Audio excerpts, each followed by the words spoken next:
c'est vraiment ça, la prière, relativiser et s'entourer de bonnes personnes. Une chose que je pense qui peut nous aider, une astuce qui est très importante, c'est accepter que l'autre soit différent. Accepter que Ouais. l'autre ne pense pas comme moi. Il n'est pas obligé de penser comme moi. Non, pour moi, c'est blanc, mais lui, il voit que c'est un peu jaune. C'est ça, c'est comme ça qu'il voit. Il faut que j'arrive à accepter. Que je souhaite vraiment à toutes mamans et même au-delà, toutes les autres mamans du monde, c'est vraiment encore plus trouver le moyen. On a tellement de charges à nous seuls. On est en même temps mère, on est femme, on est travailleuse ou employée. C'est pas toujours facile de porter chaque jour ces casquettes-là.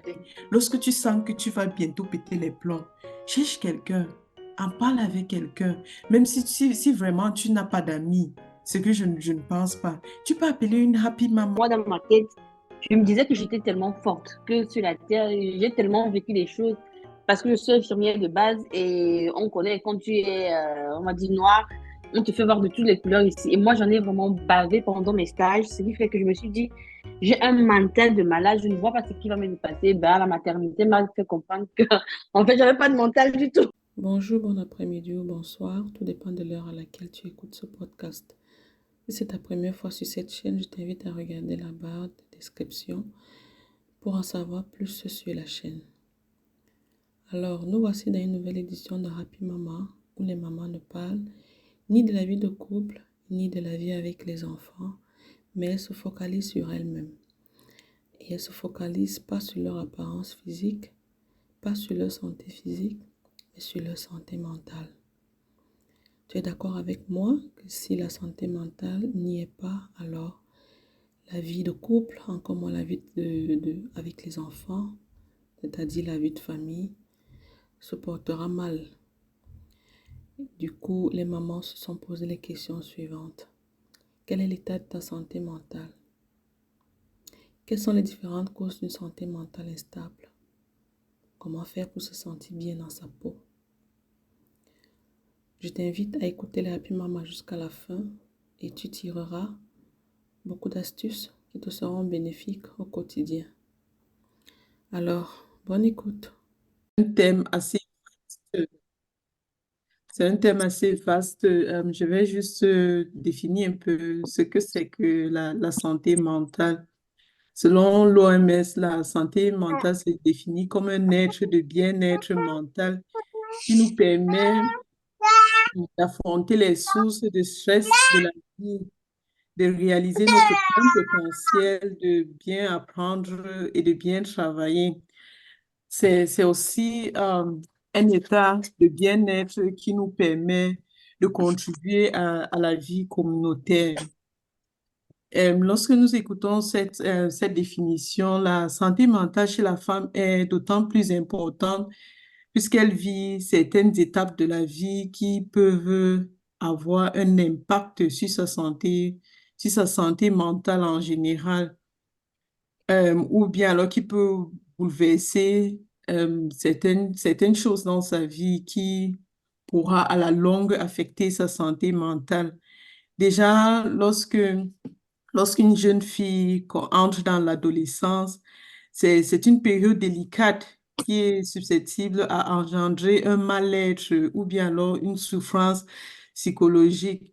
On parle parfois des filles qui se sentent mal à l'aise face aux règles. C'est une nouvelle chose qui les arrive. Ou alors les seins qui se développent. Il y a des filles qui n'arrivent pas déjà à gérer cet état-là et ça les affecte mentalement.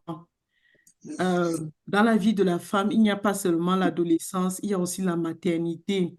Lors de la maternité, il y a aussi des transformations. Le corps se transforme, il y a les hormones qui jouent, qui montent, qui descendent, et tout cela affecte aussi la femme d'une manière, de façon mentale, quoi. Et si elle n'arrive pas à gérer cela, ça peut aussi affecter sa santé mentale à la longue. Après cela, il y a aussi la ménopause qui arrive. Et c'est pas aussi une étape à négliger parce que là aussi, il y a des transformations qui affectent la femme. Donc, la santé mentale chez une femme est, je vais dire, un peu plus délicate que chez l'homme. Notre santé mentale peut être aussi affectée par l'environnement même dans lequel nous évoluons, que ce soit nos charges familiales ou domestiques, pouvoir concilier la vie familiale à la vie professionnelle. Tout cet état, toutes ces choses que nous vivons en tant que femme, en tant que maman, en tant qu'épouse, peuvent avoir un impact, que ce soit positif ou alors un impact négatif sur notre santé mentale en gros. Donc, c'est le thème que nous avons aujourd'hui. Et la première question que je vais lancer comme ça, c'est quel est l'état de ma santé mentale? Est-ce que je me sens bien dans ma peau? Est-ce que je m'aime tel que je suis? Comment est-ce que je me trouve? Quand je pense à une question même qu'on doit prendre un peu de temps pour réfléchir. Comment est-ce que je me sens? Comment est-ce que je vais? Quel est l'état de ma... Quand je dis c'est pas la santé physique, on fait bien la part des choses, mais c'est comment est-ce que je me sens en tant que moi? Je mets un peu de côté enfant, boulot, famille et tout. Moi, en tant que personne, comment est-ce que je me sens en moi? Donc, la parole est à qui veut la prendre, quoi. Personne. Bon, euh, moi, je dirais personnellement, moi, je me sens bien. Je me sens vraiment très bien dans ma peau. Déjà physiquement, je trouve que c'est important. Et c'est vrai que quand je me retrouve toute seule, que je n'ai pas ce versant boulot, maman, le rôle de maman, moi, je trouve que je me sens bien dans ma tête parce que, voilà, j'arrive maintenant, après ça a été très long, à, à relativiser plein de choses, c'est-à-dire à laisser couler, à lâcher prise. Donc, c'est pourquoi je me dis que je me sens vraiment très bien mentalement. Pas très bien, parce que très bien, c'est trop dit, mais je me sens bien, je suis confiante en l'avenir, moins stressée. Même quand j'ai une difficulté, je suis moins stressée parce que j'ai appris à lâcher prise, à ne plus contrôler, à ne plus être dans le contrôle. Parce que je pense aussi qu'en tant que maman, on se soucie beaucoup de nos enfants, de notre boulot, de la vie de famille. Et puis, parfois, ça peut arriver, pas chez tout le monde, mais ça peut arriver aussi on se laisse, quoi. On se néglige nous-mêmes. Et c'est très important aussi vraiment de lâcher prise.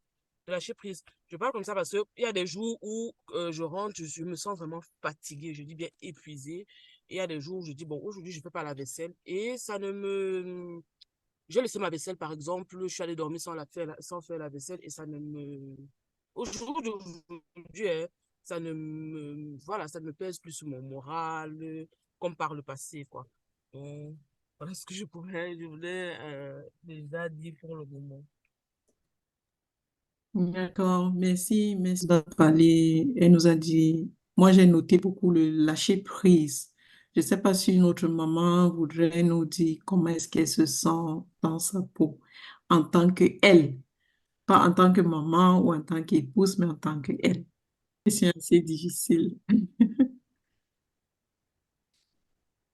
En tout cas, moi, j'ai levé la main. Tu vois l'écran. Je peux parler. Oui, vas-y, moi je me demande. Oui, moi, perso, en gros, je me dirais, je me sens bien dans ma peau. Par contre,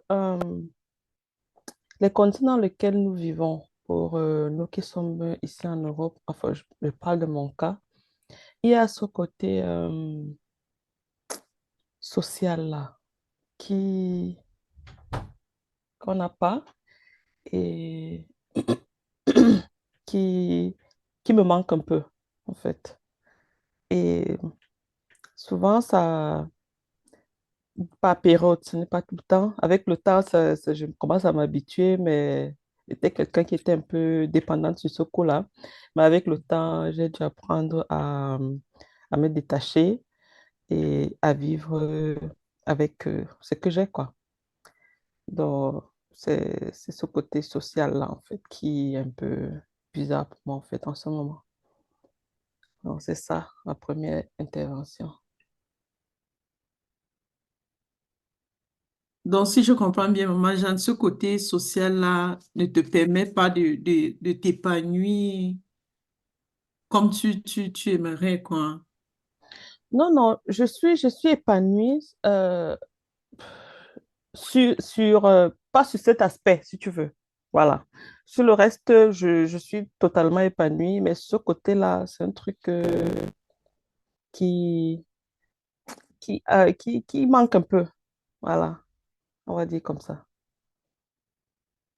D'accord. Merci. Merci bien pour ton partage et Bonsoir. bonsoir. Moi, je dirais que je me sens bien.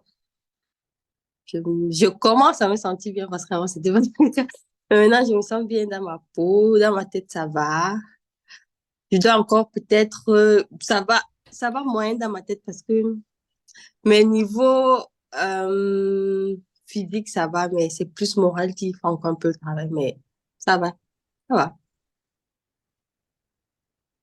Je crois que c'est le moral là qu'on parle, donc. Eh, ma bouche est sale. Moral, moral, c'est à bien, c'est pas bien, c'est à bien. Euh, justement, nous parlons ici de côté physique, c'est la santé en général, Mhm, la santé mhm. physique. Aujourd'hui, nous parlons un peu de la santé mentale.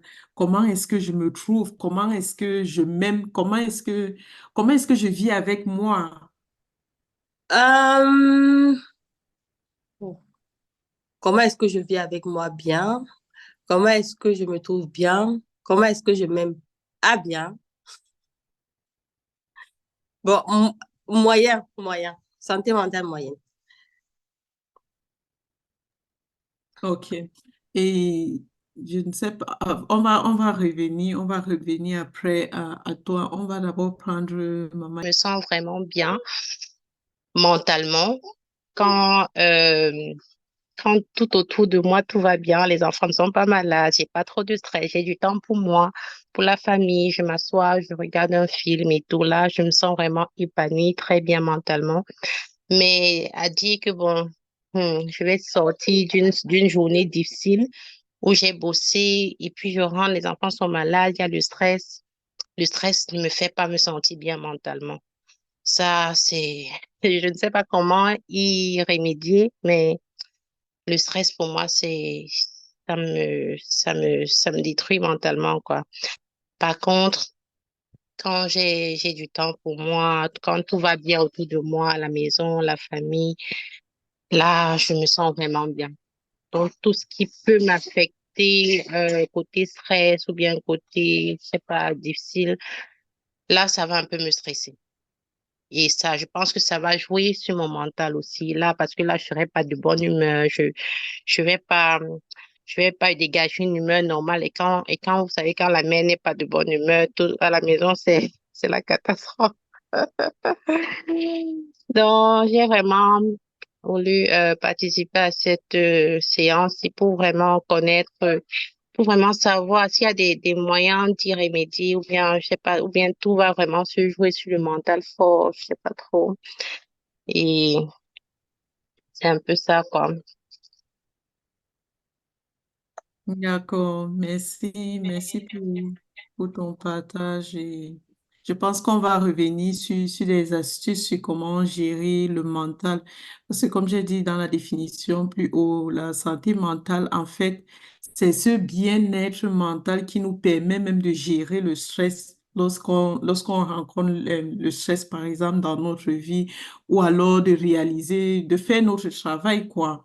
Oui, je disais merci d'abord pour le thème que je trouve très intéressant, surtout pour celles qui vivent en Europe, parce que le thème de la santé mentale est très sensible dans ce pays-là, vu que nous sommes dans une société où de temps en temps on entend quelqu'un s'est suicidé et ça a forcément un rapport avec la santé mentale.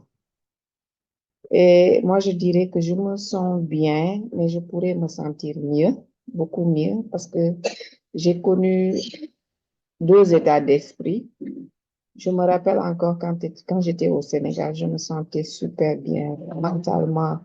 Bref, pour moi, c'est le fait d'être bien entouré dans un environnement convivial a un rôle immédiat dans la santé mentale.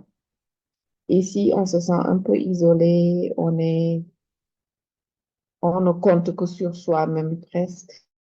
On doit être fonctionnel 24 heures sur 24. Il y a beaucoup de choses qui se passent dans la tête.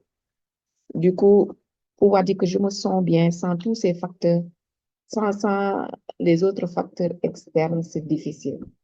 Mais comme disait Maman Nekes, comme disait l'autre au début, je pense que cela se décide. Cela se décide à un moment donné de la vie. Peut-être qu'ayant vécu beaucoup d'expériences, tu te dis que, bref, ça fait partie de la vie. Il faut que j'apprenne à dépasser tout ça. Et c'est de là que le lâcher-prise arrive. Et quand tu lâches prise, quoi qu'il advienne, tu te dis que c'est un problème comme un autre. On va essayer d'abord d'être calme pour parvenir à régler parce qu'on ne peut pas être égaré comme ça là et gérer tout. Du coup, je me dis que ça dépend de nous. Si on décide de lâcher prise, on peut se sentir bien dans sa peau tout en sachant que tout peut se passer. Il faut juste être prêt à réagir à tout. Du coup, je conclus que, d'une manière générale, je me sens bien mentalement, sauf les rares moments où le stress du dehors là peut me mettre en bas. Et quand ça me met en bas aussi, j'essaie de me battre pour me dire que tout dépend de moi. Si je décide d'aller bien, je vais bien. Si je laisse les autres influencer mon état d'esprit ou mon bien-être, ben, c'est à moi aussi. Donc, je n'ai qu'à décider ce qui me va le mieux. C'était ma petite contribution pour le moment. Merci bien, ma belle, pour le partage. Et ça, c'était aussi enrichissant dans le sens où si je décide d'aller bien, je peux aller bien et c'est à moi en fait, la décision revient à moi, quoi. C'est ce que je comprends. On te passe la parole. Alors, en ce qui me concerne, tout le monde m'écoute. Oui, c'est bon. D'accord.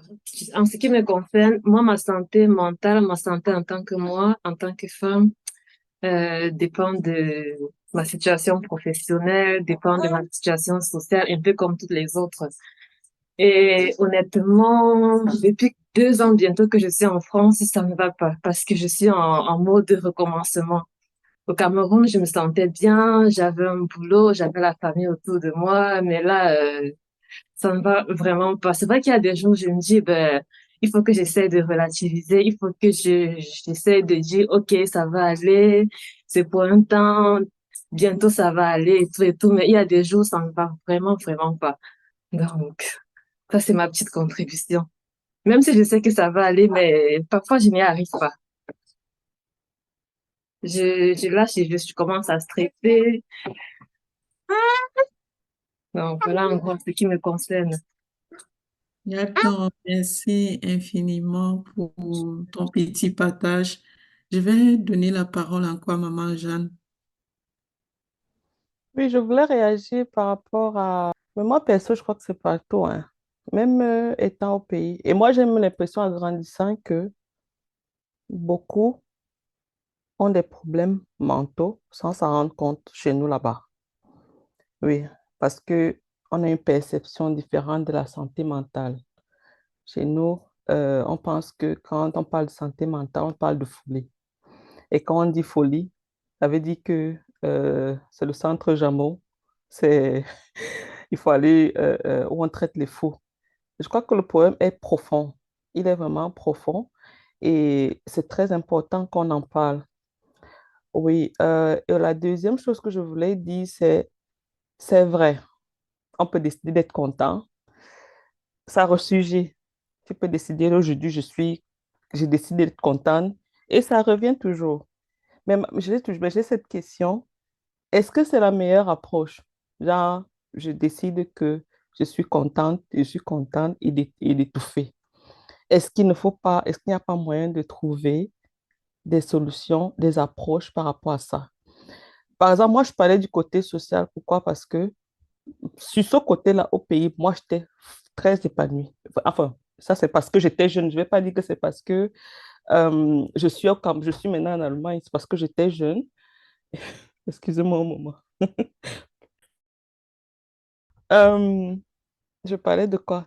Voilà, je disais que j'étais épanouie, pas parce que j'étais au Cameroun, mais parce que euh, il y a la naïveté, il y a la jeunesse. Quand moi je parle du côté social, c'est que plus on grandit, plus on a tendance à se méfier des autres. Et moi, perso, ça m'embête. Du coup, tout le monde se méfie de tout le monde. Tout le monde dit que je peux m'en sortir tout seul. Ça va, aujourd'hui, j'ai pas besoin de tel, j'ai pas besoin de tel. Mais est-ce que c'est vraiment ça l'essence de la vie, en fait? Si c'est que chacun pouvait s'en sortir tout seul, pourquoi nous sommes tous là? Pourquoi on a peur de chacun? Pourquoi? Et pourtant, moi, perso, je reste convaincue que c'est un truc qui contribue beaucoup à la destruction mentale des gens. Surtout ici, ça c'est ici, parce qu'au pays encore, ça a encore l'air d'aller, parce que les gens se voient, se côtoient et tout, mais ici, c'est encore pire parce que, comme je disais, on ne compte que sur soi. Quel être humain, est-ce que quand le bon Dieu nous a créés, là, c'était pour qu'on soit seul dans notre coin? Ça, c'est point d'interrogation. Pourquoi on se méfie de l'autre? Qu'est-ce qui se passe? Et ça, je ne sais pas si c'est comme ça dans les autres communautés, mais dans notre communauté africaine, si là, c'est catastrophique. C'est ce que je voulais dire pour le moment.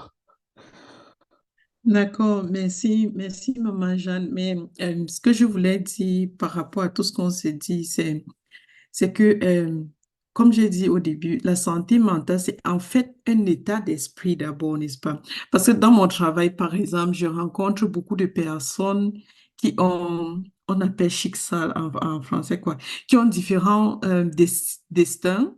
On dit les destins, n'est-ce pas? Destiné ou Les destiné? destinées, oui.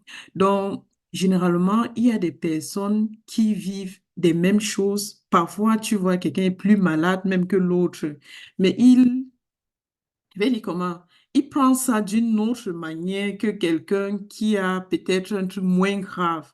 Ou alors, euh, lorsque j'ai travaillé en psychiatrie, tu vas voir, il y a des gens qui, peut-être quelqu'un qui perd juste son petit ami, ou bien l'amour de sa vie, ou bien son époux et tout, et puis elle pète les plombs au point où ou bien où elle commence à délirer, ou bien la personne se laisse aller, ou alors des personnes qui, peut-être un parent décède, et ils n'arrivent pas à gérer ça, ils n'arrivent pas à travailler ça. J'ai bien aimé le point où tu dis, dans notre culture, on a là souvent de couvrir, non, ça va aller, non, ça va aller, et un jour, ça explose juste, et puis tout le monde est surpris, mais pourquoi est-ce qu'il est comme ça, pourquoi est-ce qu'elle est comme ça? Donc, la santé mentale, en effet, c'est ma prédisposition à pouvoir gérer ce qui peut m'arriver dans la vie. Je sais pas, c'est ça même d'abord, parce que la santé mentale, c'est un thème très vaste. Il y a la dépression, il y a le stress, il y a tellement de petits, pas de petits, des grands thèmes qui peuvent s'approcher sur ça. Mais être vraiment bien dans sa peau d'abord, avoir d'abord une coquille solide, c'est ça qui me permet en effet de pouvoir affronter tout ce que la vie me propose, ou bien alors tout ce que je rencontre dans la vie. Donc, je trouve que franchement, le thème est assez bien placé, surtout en ce moment. Je crois qu'on, enfin, c'est pas que nous, hein, peut-être nous encore plus que les Européens qui sommes très frileux. Et je crois que tous ça, avec l'hiver, on voit bien que tout le monde est toujours un peu frustré, triste comme ça dans les transports. Je pense que c'est par rapport à l'été où tout le monde est joyeux, même tu as l'impression, même si tu dis à quelqu'un, voilà, full camp, il va te dire merci.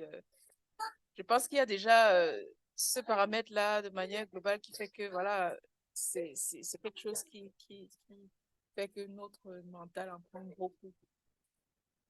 Donc, peut-être par rapport aux présentations, je ne sais pas trop ce que c'était la question, parce que je suis arrivée, je crois qu'il y avait une question sur comment est-ce qu'on s'estime, enfin, je ne sais pas, peut-être le Oui, niveau la question mental. présente, c'est quel est comment est-ce que tu te sens, n'est-ce pas?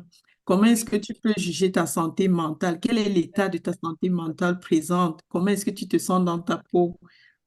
ça c'est une très, très belle question. Mhm. J'avoue que des fois, on n'essaie pas de s'évaluer comme ça, mais je crois que moi, en tout cas, je pense que je suis à... S'il fallait donner une note sur 10, moi, je me mettrais à quoi, 5 à peine. Pourquoi? Parce que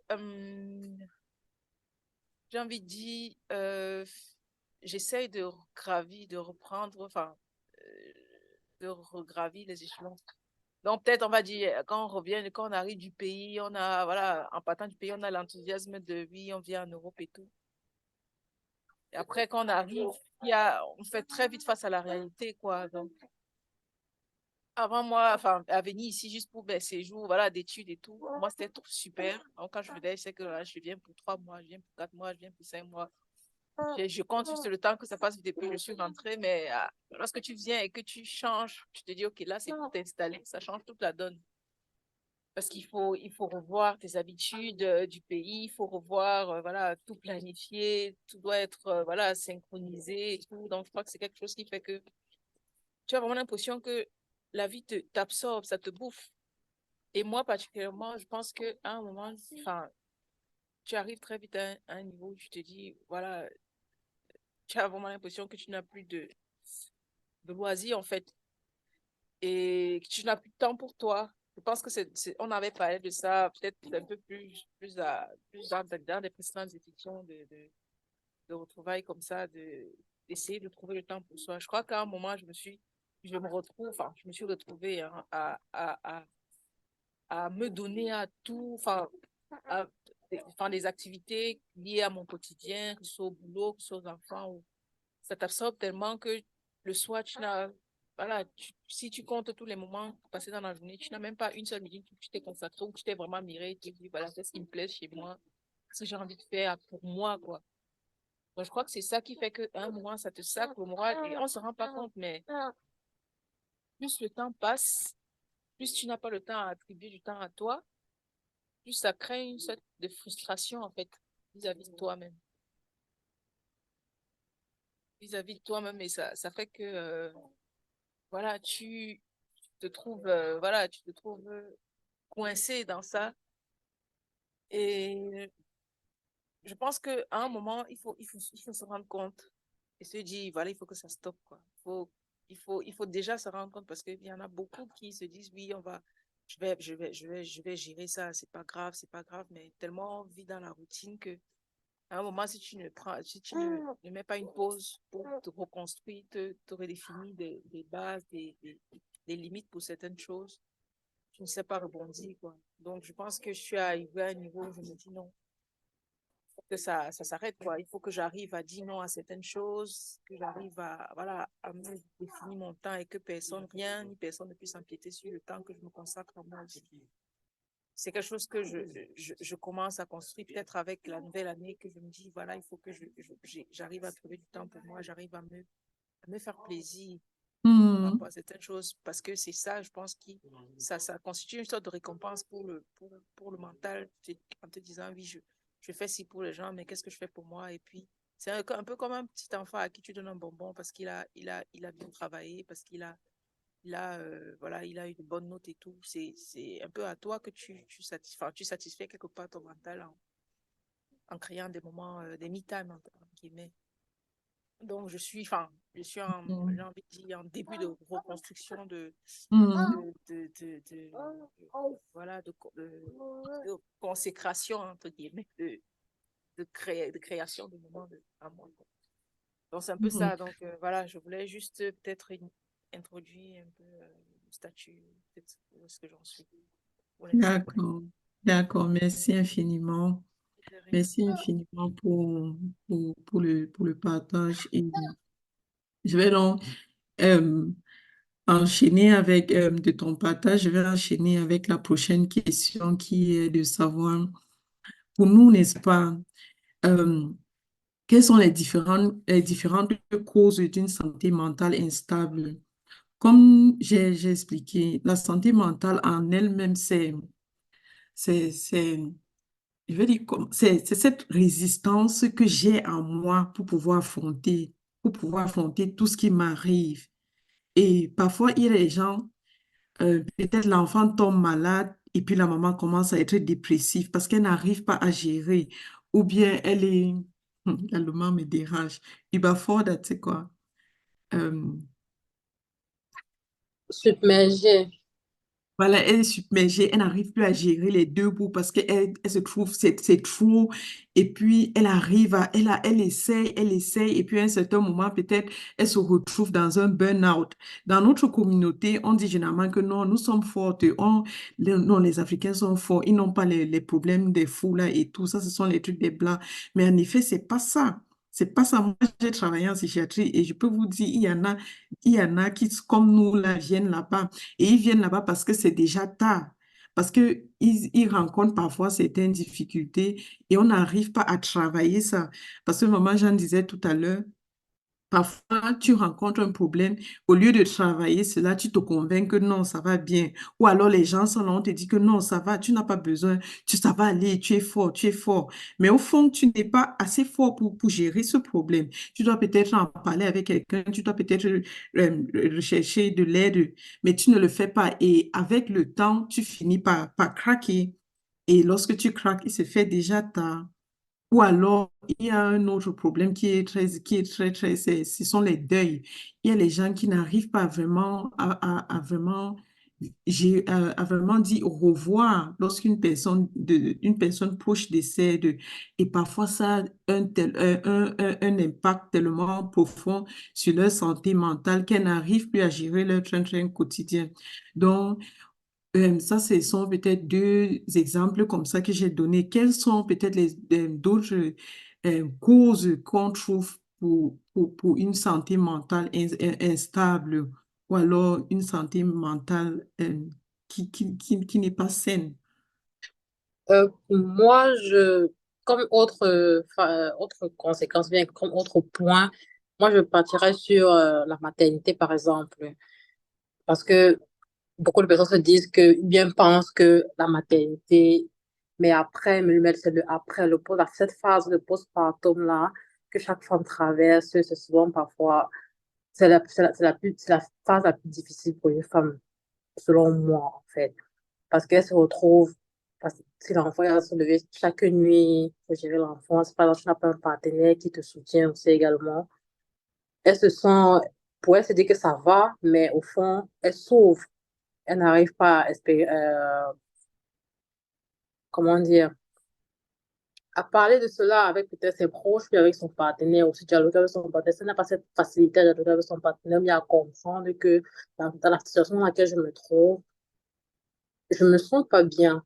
J'ai besoin de repos, j'ai besoin de me reposer, j'ai besoin de prendre un peu soin aussi de moi parce que elle se dit il faut prendre soin d'elle, il faut prendre soin de l'enfant, par exemple, il faut prendre soin il faut prendre un instant. Il faut prendre soin d'elle, il faut prendre soin de l'enfant, il faut prendre soin du mari, il faut prendre soin de la maison. Et tout ça, là, elle dit, c'est beaucoup. Ouais, celles qui sont ici en Europe, je parle beaucoup de celles qui sont en Europe. Au Cameroun, bon, je ne sais pas comment ça se passe, mais c'est que, bon, généralement, on dit toujours que les familles elles sont pas seules. Il y a la belle famille, par exemple, qui peut être là, ou bien les mamans peuvent être là, elles peuvent être accompagnées. Mais pour celles qui sont beaucoup plus ici en Europe, moi, je trouve que c'est, c'est énorme, en fait. C'est beaucoup de dépression pour certaines. Certains se disent qu'on ne tombe pas dans la dépression. Moi, je prends par exemple mon cas. Moi, parfois, je me sens parfois un peu seule. Malgré le fait que j'ai mon compagnon à côté qui me donne, qui m'apporte son aide autant qu'il peut. Mais moi, quand je me regarde, en fait, je me dis, je n'ai plus de vie, en fait. Parce que tout tourne autour de l'enfant, tout tourne autour peut-être de la maison et je n'ai pas ce temps pour moi pour dire que je vais sortir ou bien pour faire un truc rien que pour moi. Parce qu'à tout moment, à tout le temps, à chaque fois, je pense seulement à l'enfant, je pense seulement à la maison, je pense au mari. Et, et moi alors, donc c'est un peu C'est un peu ça, en fait. Merci infiniment pour ce point que tu soulèves. C'est très, très important. Et je voulais me dire, il y a même on appelle ça la dépression postnatale pour les mamans. Pour les mamans qui allaitent, parfois, elles se retrouvent vraiment dans la dépression. Ou alors, il y a les mamans qui sont tellement c'est tellement fort qu'elles tuent même leur bébé. On parle des mamans qui secouent leur bébé. C'est pas que dans cet état-là, elle veut le faire, mais c'est elle est dépassée. Elle est passée. Et, et c'est vraiment important de soulever ce point-là parce qu'à un certain moment, on fonctionne seulement. On ne vit plus, mais on fonctionne. Exactement. Tu dois pouvoir être réactif 24 heures sur 24. Merci. Oui, les causes. Euh, je pense que c'est en fonction de sa situation de vie. Quand on vient d'accoucher, c'est cette dépression postnatale. Quand on est jeune fille, par exemple, on vit dans une société où quand tu as un peu du poids, on te regarde autrement. Il y a beaucoup de jeunes filles qui, avec le poids, deviennent dépressives, toujours en train de se demander comment on va faire pour ressembler aux autres. Quand on est célibataire et qu'autour de nous, toutes nos amies sont mariées, c'est une autre raison d'être dépressive. Quand on cherche le boulot, ça c'est terrible. D'autant plus que quand tu postules et que chaque fois il y a comment on dit même encore Absage. Les refus. Hmm? Les Refus, refus. rejet. Les Les refus, les non, rejets. les rejets. Finalement, s'ils nous dérangent alors qu'on ne la maîtrise même pas. Aïe. Marie, tu veux nous noyer là. Tu veux nous noyer. Il y a les rejets. Ben, il y a beaucoup de facteurs selon ta situation de vie. Selon ta situation de vie, tu peux faire face à beaucoup de ces. Par exemple, moi ça, je sais pas, peut-être que ça va venir après. Mais moi, ça m'aurait ce serait très intéressant aussi qu'on traite de la question comment reconnaître les gens qui sont dépressifs. Parce que depuis un certain temps, moi, je ne cesse de me remettre en question. Parce que j'ai eu ouais, en Allemagne, ils disent qu'il y a les amis, il y a les connaissances. Je peux pas dire que c'est mon ami, mais c'était une bonne connaissance. J'ai pas eu de ces nouvelles. J'ai écrit sur WhatsApp et répondait pas. J'ai tout essayé alors qu'elle vit à moins d'1 kilomètre de moi. Jusqu'à un an après, on m'apprend qu'elle s'est suicidée et ça m'a fait un choc. Depuis, j'essaie de reconnaître, de voir quand quelqu'un est dépressif. Comment je peux voir les signes? Parce que je me dis que qu'est-ce qui m'a échappé? Pourtant, je suis partie boire le café avec elle et elle n'avait aucun, ben, je ne voyais pas ces signes. C'est pourquoi cela m'intéresserait aussi de savoir si on peut détecter ces signes-là parce que quelque part, on se sent un peu coupable. Parce que tu peux pas te dire que la personne était juste à côté de moi alors qu'elle criait à l'aide et je ne me suis pas rendu compte. Merci pour le moment. Merci infiniment. Et malheureusement, je ne sais pas, peut-être on pourra traiter ce thème-là une autre fois parce que comme j'ai dit au début, la santé mentale en elle-même, c'est le global, n'est-ce pas? Mais il y a tellement de petits points qui entrent sous ce thème-là. Et je posais la question à savoir quels sont, la question que je pose maintenant, c'est de savoir quelles sont les différentes causes. C'est pour que les unes les autres citent et peut-être quelqu'un vit même déjà cette situation-là, mais elle ne se rend pas compte que ça peut avoir un impact sur sa santé mentale. Et en citant les unes les autres, peut-être quelqu'un va se rendre compte que, ah, mais attention, je me retrouve peut-être dans cette situation-là. Sinon, la dépression et tout, c'est vraiment un autre grand thème. Et bon, on va essayer de voir. Je passe la parole à maman Jeanne. Oui, moi, depuis que j'écoute là, moi, numéro un, le plus gros souci, comme j'ai dit, Dieu nous a créés, nous sommes tous ensemble. Le fait d'être seul, Moi, je pense que c'est un sérieux problème. Oui, tu as ton mari, tu as ta famille, tu as tes enfants, tu es épanoui dans ta famille, mais il y a des trucs on peut on dire à son ami, on dit à on n'a pas l'esprit de communauté en fait. Cet esprit de communauté nous manque énormément. Euh, une maman disait tout à l'heure, la dépression après un accouchement. Si tu as une communauté, tu as des grandes sœurs qui sont passées par là, même si ce n'est pas pour parler de ta situation d'enfant, le simple fait de venir dire que c'était stressant dans la nuit, l'enfant n'a pas dormi, autour d'un café, je ne sais pas, autour de quelque chose, ça, enfin, pour moi, c'est quelque chose qui relaxe énormément. Ce sont des choses qui aident. Parce que si tu es toujours focalisé dans la maison, et, monsieur, ou bien les collègues, ça reste toujours fermé, fermé, fermé. Moi, je pense que c'est un sérieux problème. Peut-être ici, vraiment, c'est très prononcé, mais vous allez remarquer, enfin, je dis ça pourquoi? Parce que, par exemple, cette histoire de stress postpartum, là, je ne suis pas sûre que c'est un truc qui est commun chez nous en Afrique, parce qu'on est entouré. On est suffisamment entouré quand on a accouché. Et peut-être ça se manifeste autrement, mais je ne pense pas que c'est autant qu'ici. Et pourquoi? Parce qu'on est seul. On vit tout seul avec son partenaire. Voilà les seules personnes qu'on a. Moi, c'est un premier facteur. Le deuxième, c'est les conditions dans lesquelles on a grandi. Si, par exemple, on a grandi avec des gens qui ont eu la tendance à nous rabaisser à chaque fois, à ne pas nous donner de la valeur. Quand on grandit avec ça, ce qui fait que quel que soit ce qui vient comme compliment, je ne sais trop qu'on a tendance à tout négativiser, tout on prend à négatif, on ne fait pas confiance en soi. Moi, je pense que ça, c'est même un comment détecter quelqu'un de dépressif. Ça, c'est un premier symptôme, à mon avis. Quelqu'un qui dit, qui trouve tout négatif à la vie, n'apprécie jamais rien. Ça, c'est quelque chose d'important. Et un autre facteur, c'est aussi toujours savoir dans le sens du passé. Il y a des blessures qu'on a dans le passé. Peut-être on a été heurté par quelque chose quand on était plus jeune et on n'est pas encore guéri de ça. Ça nous suit tout le restant de notre vie, mais on ne s'en rend même pas compte.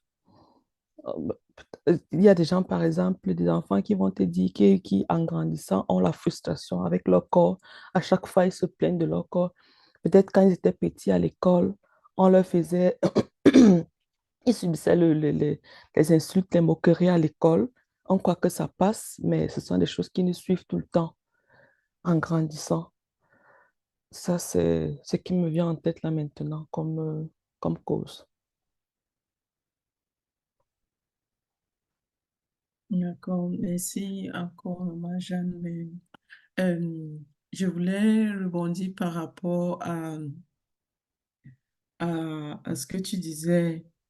Je pense qu'il y a aussi ces dépressions-là au pays, mais ça, c'est quoi? Parce que je prends juste le cas d'un deuil, n'est-ce pas? Lorsqu'il y a deuil, qu'est-ce qu'on fait dans notre culture? Il y a beaucoup de personnes qui viennent, on pleure, on prépare, on mange, on fait ceci, mais généralement, les concernés même n'arrivent pas vraiment à, n'arrivent pas vraiment à let go, à laisser, à lâcher prise. Et je connais une qui est allée justement au pays, elle a enterré sa maman, elle est revenue ici et c'était tellement grave qu'elle a dû aller on a dû l'interner. Pourquoi? Parce que on couvre beaucoup sur le ensemble et tout, et puis tu n'arrives pas à prendre le temps vraiment, comme on dit, non, prendre le temps vraiment pour t'asseoir et gérer la situation, ou bien et te mettre en face de la situation. Bon, voici ce qui se pose comme problème dans ma vie maintenant. Je dois accepter qu'elle soit ainsi. Et parfois, les mamans, c'est quoi? C'est qu'elle accouche, le bébé est là, il y a toujours les gens qui viennent préparer, qui viennent faire ceci, mais au fond, elle se sent seule. Au fond, elle se sent elle se sent un peu comme perdue ou bien elle se sent incapable parce qu'on fait tout pour elle et tout. Il y a toujours, mais d'une manière ou d'une autre, on essaye puisqu'on ne met pas de nom sur ces choses-là chez nous, elle arrive à vivre avec ou bien, et puis ça passe, et puis le deuxième enfant vient, et puis le troisième enfant vient, et puis on passe à autre chose. Mais le problème généralement avec justement la santé mentale, c'est que parfois on entasse, on entasse, on entasse, on entasse sans s'en rendre compte et puis un jour ça explose. Et c'est là maintenant qu'on se rend compte qu'en effet, il y a un problème. Tu as levé le doigt. Oui, quand tu as parlé de peut-être le deuil là, moi je me dis que c'est du coup une cause me vient, c'est que ça c'est particulièrement, bon, peut-être c'est pas tout, ouais. On n'est pas réaliste. Ça c'est un truc aussi que, avec le temps en grandissant, je me dis, réaliste dans le sens où quand on vit au jour le jour, on ne sait pas que demain on peut ne pas se lever. Demain, tu peux te lever, ton enfant ne respire plus. C'est dur, mais c'est la vie, c'est la réalité. C'est des choses qu'il faut qu'on apprenne à grandir avec. Et tant qu'on est toujours dans le nuage de c'est beau, la vie est toujours, je vais continuer de vivre. Je pense que demain, dans 5 10 ans, j'aurai une grosse voiture, j'aurai ceci. Mais est-ce qu'on se pose souvent la question de est-ce- ma mort? C'est des choses qu'on a peur de dire, mais c'est la vérité. Nous tous ici, là, nous tous ici, on va mourir un jour. Donc, soyons assez réalistes dans la vie. Tu peux sortir, je parle de mon cas. L'année passée, je me suis retrouvée une semaine à l'hôpital. Je suis sortie de chez moi le matin, 5 heures du matin, je partais au boulot, j'ai glissé, bam, je me suis cassé le pied. Je me suis retrouvée une semaine à l'hôpital. Moi, sur ce coup-là, je n'ai pas de problème sur la santé mentale. Moi, j'ai pris ça, je sais que ça va passer, je sais que ça arrive. Un truc, je suis quelqu'un, je suis assez croyante. Je sais qu'il y a une raison à toute chose. Je me suis retrouvée en train de faire une semaine à l'hôpital. Peut-être quelqu'un d'autre dans ma situation sera en train de pleurer pour son sort. Jusqu'aujourd'hui, hein. Voilà, jusqu'aujourd'hui, pleurer sur son sort et tout. Mais je pense qu'il faut qu'on soit assez réaliste de la vie, sachant que quand je me lève le matin, je suis capable de marcher. C'est une grâce. C'est une très grande grâce. D'autres n'ont pas les pieds, d'autres n'ont pas les mains, d'autres n'ont pas les yeux. Donc, je pense qu'on n'est pas, les gens ne sont pas assez. Il y a être réaliste et être, le mot m'échappe, grateful, reconnaissant, Reconnaissante. oui, pour tout dans la vie. On s'est dit, oui, on s'est dit, on est toujours en train de vouloir De donner. sans d'avoir accepté ce qu'on a déjà en fait. Et c'est pour ça qu'on est tout le temps en train de se plaindre, te plaindre, te plaindre, et ça finit par toucher notre mental. Donc, c'est dans ce sens que je voulais réagir pour Merci. le moment. Merci infiniment. Maman Inès, Clémence, Uriel, Claudie, mettez les micros, pardon. On a besoin de vous voir. C'est très important ce que tu viens de dire, maman Jeanne. Moi, je travaille à l'hôpital et j'ai généralement accès à la liste des gens qui arrivent aux urgences. Et c'est là-bas que parfois, tu lis des histoires vraiment incroyables. Comme tu dis, tu marches, quelqu'un marchait juste et puis s'est écroulé. Et puis, bon, et puis tu vois, il fait même 2 mois, 3 mois à l'hôpital. Je connais un monsieur il est rentré du boulot, il s'est écroulé chez lui et les 2 jours qui suivaient, il était couché là. Il n'y avait personne. Et l'une de ses collègues s'est rendue compte que, mais il ne va pas, il ne répond pas au téléphone, rien, rien, rien. Elle est arrivée chez lui, elle s'est rendue compte qu'il s'est écroulé. On a appelé les urgences. Il a fait 2 mois en soins intensifs et puis maintenant, il est patient de dialyse. On doit lui faire la dialyse 3 fois par semaine. Ça veut dire qu'il doit être à l'hôpital 3 fois par semaine jusqu'à la fin de sa vie. Ce sont les choses qui peuvent arriver et ce sont les choses on doit parfois se dire que le pire peut arriver et, essayer d'accepter que oui, le pire peut arriver. Je peux ne plus vivre demain. Je peux me coucher là et puis je meurs. On peut m'appeler et puis on me dit que bon, là, je sais pas, il y a eu accident, ton enfant est mort ou bien ton... Ce sont les choses qui peuvent arriver. On dit souvent la certitude, la chose dans laquelle nous sommes le plus sûrs dans la vie, c'est qu'on va mourir aussi. La chose la plus stable dans la vie, c'est le changement. À tout moment, tout peut changer. C'est ce que je voulais aussi dire. C'est ça. Et oui, vous l'avez dit, être réaliste, que tout peut s'écrouler, tout peut changer. Nous sommes tous conscients de ça. C'est juste que nous sommes tellement au rythme de la vie qu'on oublie ces choses-là. Parce que chaque jour, si tu ouvres ton téléphone ou bien la télé, on t'annonce des nouvelles tellement extravagantes que toi-même tu te demandes. Pourtant, c'est arrivé à l'autre, ça pourrait m'arriver. Mais à la prochaine seconde, tu continues ta course. C'est difficile de s'asseoir et d'être réaliste comme ça parce que tout simplement, nous sommes dans un système et le système nous influence beaucoup. Mais l'autre maman a souligné quelque chose de très important. Pour moi, le noyau, c'est la foi. Si tu as la foi, je me dis que tu peux surmonter beaucoup d'étapes. Parce que je me dis que les gens si fragiles, c'est parce qu'ils n'ont pas là où s'adosser. Quand on est sûr qu'on a un dossoir sûr, quoi qu'il advienne, on sait qu'on n'est pas seul. C'est seulement quand on se dit qu'on est seul que là, tous les problèmes se posent. Mais quand on est à mesure de dire que ah, je ne suis pas seul et de lâcher ça entre les mains de là où tu déposes, là où tu penses que tu auras le secours. Le simple fait de se décharger et de vouloir partager ta charge avec quelqu'un d'autre qui t'a plu, et dans mon cas, je dirais Dieu, cela te décharge à 90% déjà. Ça t'allège et tant que tu es léger et que tu as toute ta tête, là, tu te sentiras fort pour mieux affronter quoi qu'il advienne. C'est pourquoi pour moi, c'est le centre de toute chose, c'est la foi. Quoi qu'il advienne, si on ne sait plus où aller, bref. Et pour moi, en tout cas, je parle pour moi-même. Quelle que soit la situation difficile que je traverse, même si c'est dur, le simple fait de prier m'apaise. Ça m'apaise beaucoup. Et quand je suis apaisée déjà, je me sens en mesure de faire un pas. Et dès que tu fais un pas, je pense, parce que les choses ne vont pas se résoudre d'elles-mêmes. Il faut décider de commencer pour que cela puisse se faire.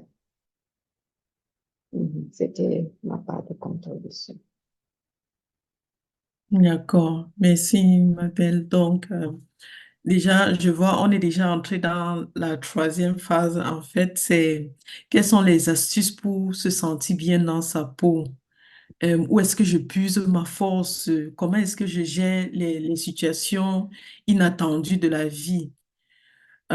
Quel est un peu mon point de repère, n'est-ce pas? Lorsque je me rends compte que les choses ne fonctionnent pas comme je m'attendais. Donc là, c'est la prochaine question que nous allons essayer de répondre. Merci à celles qui ont mis leur caméra. J'ai oublié de baisser ma main là, mais je voulais, avant de passer à la question, je voulais dire autre chose par rapport aux causes là, j'ai oublié. L'état Hmm, d'esprit.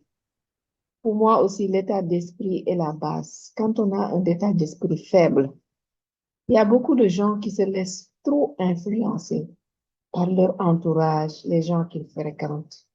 Quand je suis là à regarder toujours ce que l'autre a et je suis dans la course de rattraper l'autre, là, je ne peux pas me sentir bien.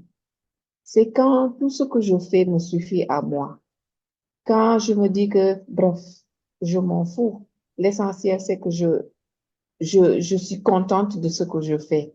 Quand je n'ai pas à regarder ce que l'autre fait pour moi, je me sens mieux. Je me sens mieux. Juste pour dire que le fait de se laisser influencer facilement, ça peut être aussi une cause euh, de, une cause pour la santé mentale. Merci. En fait, c'est ça. C'est cet état d'esprit faible qui montre que tu as une santé mentale faible. Parce que tu vas te laisser facilement, je vais dire quoi, désorienter lorsque tu vas rencontrer des difficultés dans ta vie. Donc, comment donc faire pour pouvoir surmonter tout cela, que ce soit après un accouchement, que ce soit après un choc ou bien un destin dont on ne s'attendait pas. Comment faire pour pouvoir surmonter cela? On va donner la parole d'abord à... Ouais, tu touches voilà, au bon point. Je pense que euh, peut-être pour récapituler un peu sur les causes et voilà, moi, je pense que peut-être je reviens un tout petit peu sur ça, c'est mon expérience à moi, hein, sur les différentes causes. Moi, j'ai eu à tester les deux systèmes. Par exemple, j'ai eu à, voilà, par exemple, jusque l'accouchement, avoir les bébés dans les deux systèmes où la première, donc moi, j'avais ma famille, j'avais ma mère qui était presque là, qui me lavait, qui faisait tout. Enfin, je faisais rien. Donc, tu es tellement bien entouré, c'est à peine si on ne te donne pas la nourriture à manger comme ça dans la bouche, quoi. Tu es tellement bien entouré. Et franchement, tu n'as vraiment pas la tête à dire que voilà, tu vas déprimer ou quoi. Tu as des gens autour de toi qui font que, franchement, peu importe par quoi tu passes ou, enfin, après, dans les situations qui se présenteraient à toi, tu n'as vraiment pas la tête à ça. Et par contre, de l'autre côté ici, c'est vraiment le jour et la nuit, quoi. Parce que déjà, tu es seul et c'est très facile. Enfin, tu es seul à la maison, même si après, voilà, le mari va rester avec toi quelques jours, congé par le papa, là. Puis tu passes quand même tes journées seule avec l'enfant, tu es seule dans la maison, surtout pour quelqu'un qui n'avait pas l'habitude d'être enfin, assez actif, peut-être comme moi, que à un moment tu te retrouves à être cloué, genre peut-être 2 mois à la maison, voire 3 mois, ça fait que c'est quand même un gros choc, quoi. Parce que pour quelqu'un qui avait l'habitude d'aller, de sortir, de rencontrer des gens, parce que c'est quelque chose qui est super important, c'est vraiment l'entourage, l'environnement dans lequel tu es, et le type de personnes avec lesquelles tu es entouré. Dès que tu es avec l'accouchement, tu passes beaucoup plus de temps avec toi-même et peut-être avec un autre être qui est encore tout petit, qui ne pourrait pas comprendre ce par quoi tu passes. Il va juste pleurer, donc tout ce que tu as fait, c'est changer les langes et puis donner à manger, il va pleurer. Donc c'est quelque chose qui font que, je crois, lié aussi aux hormones, tu bascules très vite. Je pense que, en tout cas, pour moi, j'ai pas connu l'épisode de postpartum, de dépression postpartum quand j'étais pour ma première parce que j'étais bien entourée. Donc, je pense que pour celles qui ont vraiment l'occasion d'avoir des gens autour d'elles quand il y a cet heureux événement qui arrive, c'est vraiment une grâce, quoi. C'est vraiment une telle grâce que, franchement, ou si, pour celles qui ont peut-être la possibilité d'avoir un parent ou une soeur ou un frère qui peut venir les épauler pendant ce moment-là, franchement, n'hésitez pas parce que ça aide énormément à pouvoir passer cette phase. Sinon, on va vite et on est tellement à fleur de peau comme ça. Ça, c'est vraiment ma propre expérience. On est tellement à fleur de peau parce que tu as passé la journée, tu as vraiment l'impression de n'avoir rien foutu. Tu as l'impression d'être la dernière, que sur le plan professionnel, tu n'as pas avancé, tu es resté statique. Et du coup, ça te fait que, voilà, tout est saqué. Et ça, c'est, voilà, et les hormones ne t'aident pas par rapport à ça. Hmm. Donc, moins de petits trucs, tu t'énerves, voilà, tu vas pleurer, tu vas te créer ton cocon et c'est ça qui n'est pas bien. Donc, dans ce cas-là, il faut vraiment que chacune d'avant là, je donne déjà peut-être des solutions, vraiment s'entourer de bonnes personnes, essayer de créer des moments. Quand tu sens que la tension ou la pression ou la tension baisse ou bien que tu commences à construire, parfois il y a aussi des idées noires qui deviennent souvent à l'esprit comme ça, tu te dis, mais qu'est-ce que je fais ici? Pourquoi est-ce que, voilà, enfin, des trucs que tu te reposes, tu essaies de sortir. Va voir des gens avec lesquels tu te sens bien. Va voir des gens avec lesquels tu discutes et que voilà, tu vas rigoler, tu vas essayer d'évacuer. Ça, c'est super important. Et autre chose, c'est la prière. Moi, c'est quelque chose que j'ai essayé de cultiver durant ces derniers mois. C'est vraiment lorsque je commence à sentir que je suis au plus bas, que je commence à sentir la dépression qui commence à enfin, où tu sens que ton mental est en train de prendre un coup, tu te mets, peu importe où tu te trouves, peu importe où, c'est vraiment de te mettre en prière, peu importe, tu essaies de te remettre. Ça, c'est la deuxième chose, la prière. Et la troisième chose, c'est vraiment te dire de relativiser et surtout d'être reconnaissant comme Tata Jana dit tantôt. C'est vraiment, il y a des gens qui sont dans des pires situations que toi aujourd'hui. Il y a des gens qui ne fusent, enfin, il y a des mamans qui recherchent même à avoir ces moments de solitude avec leurs enfants. Elles n'arrivent même pas à enfanter, même pas à concevoir un bébé. Toi, tu as cette grâce de pouvoir le voir, mais tu n'arrives pas à passer. C'est juste une phase de la vie. Enfin, essayer de tabler plutôt sur des choses positives que tu as pu accomplir dans ta vie que de voir plutôt le revers de la médaille. Qu'est-ce que tu as pu accomplir en tant que personne? Qu'est-ce que tu as pu accomplir en tant que mère, en tant que professionnel, je sais pas, en tant que, je sais pas. Vraiment, voir plutôt le bon côté des choses positives pour pouvoir avancer parce que cette dépression-là vient pour que tu te focalises que sur des choses négatives et que tu te déprécies et que du coup tu sombres dans, voilà, voir le bon côté, essayer de profiter, sortir. Parfois, c'est pas toujours évident, mais faire vraiment des choses qui te plaisent, que tu sais, moi j'aime faire ci, je vais sortir marcher, si tu aimes bien regarder les films, tu vas faire des films, si tu aimes bien faire les courses, ou bien aller te balader dans les magasins, va dans les magasins. Moi, il y a un truc que je me suis dit pour cette année, c'est vraiment, parce que c'est quelque chose que j'avais du mal à faire, c'est m'offrir des cadeaux à moi-même. Je me dis, oui, tu travailles, tu te donnes à fond, tu aides les gens, tu fais ci, mais moi, je suis restée, je me dis, mais c'est quoi? J'ai vraiment pas l'impression que depuis plusieurs mois, je me suis offert quelque chose à moi. Moi, ok, tout le monde, je m'offre si. Donc, quand tu vas regarder, tu vas dire, oui, ça, je me suis acheté ça. Je suis fière de moi. C'est comme une récompense que tu te fais à toi-même. Je me récompense parce que j'ai quand même fait des efforts. Je me récompense parce que je mérite ça. Parce que je suis ici, je suis ça. C'est important. Donc, pour récapituler, c'est vraiment éviter de s'entourer, enfin, s'entourer de bonnes personnes, de ceux qui te font avoir la pêche, quoi, avoir la joie de vivre, rigoler, prier beaucoup, essayer de sortir, d'avoir des loisirs, des choses qui te permettent d'avoir du positif. Regarde ta vie, regarde tous des gens qui meurent, qui s'élèvent. Un matin, j'ai encore enfin, le, la grande sœur d'un ami il meurt le 31 décembre à la fleur de l'âge à 33 ans. Ça m'a énormément choqué. Il se lève à 33 ans, tout jeune, n'a pas de problème. Il se lève un matin, il fait un AVC. Il meurt. Tu t'imagines un 31 décembre, tu t'apprêtes pas à passer la fête, avoir le nouvel an avec ta famille. Et tu pars comme ça, t'imagines, ça m'a fait un choc.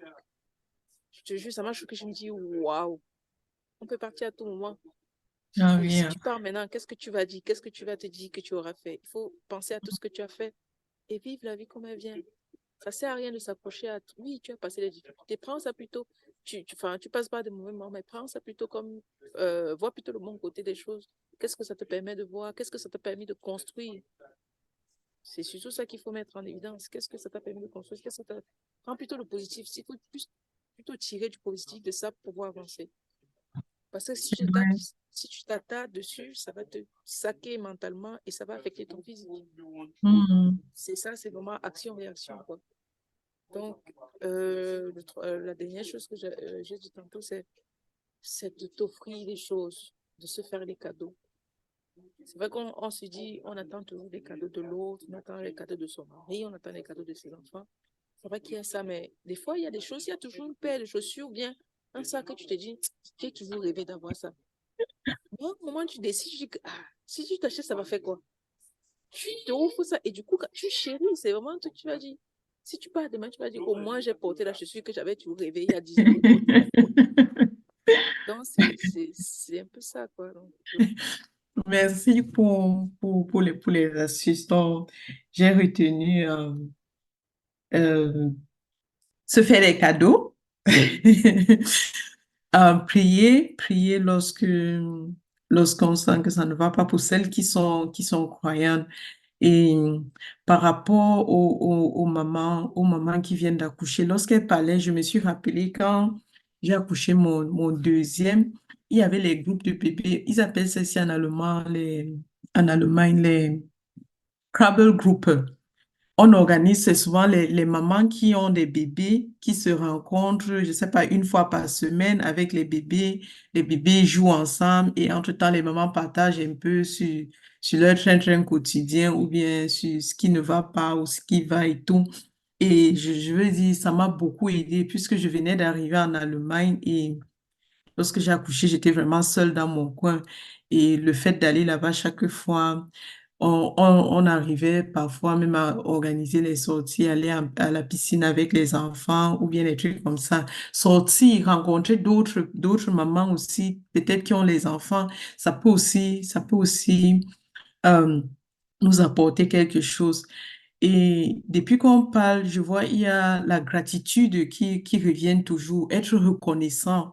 Être reconnaissant, c'est quelque chose de très, très important parce que lorsque tu passes ta vie toujours à regarder ce qui ne va pas, lorsque tu te concentres toujours sur ce qui ne va pas, tu peux vivre jusqu'à la fin de ta vie sans un jour voir ce qu'il va. Pourtant, il y a toujours les choses qui vont. Il y a toujours les choses. Le fait même seulement que nous soyons en santé, c'est une grâce. Il y a les gens qui naissent malades. Ils n'ont pas décidé, ils naissent malades et ils vivent jusqu'à je ne sais combien. J'ai connu une, elle a vécu jusqu'à, je sais pas, 43 ans avec la maladie. On a dû lui faire les transplantations et tout, mais elle n'a pas choisi. Et elle était tellement pleine de vie, elle était tellement positive, tellement optimiste. Nous avons la santé. Pourquoi est-ce qu'on se plaint? De quoi est-ce qu'on se plaint? Donc, je ne sais pas s'il y a une autre maman qui a peut-être encore d'autres astuces. Comment faire pour se sentir bien dans sa peau? En fait, je rejoins la maman de tout à l'heure. Il parlait de s'offrir des cadeaux, se faire plaisir, ce que j'ai trouvé génial. Profiter des petites choses, se créer son propre bonheur. Ça, c'est une expérience personnelle que j'ai vécue.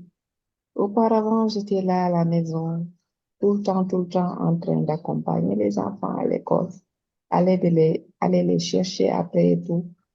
Je ne me rendais pas compte que ça, c'était un luxe. Jusqu'au moment où, à cause du boulot, je devais vivre dans une autre ville la semaine et rentrer, ne serait-ce que jeudi, quelque chose comme ça. Mais il fallait me voir sur le chemin du retour le jeudi.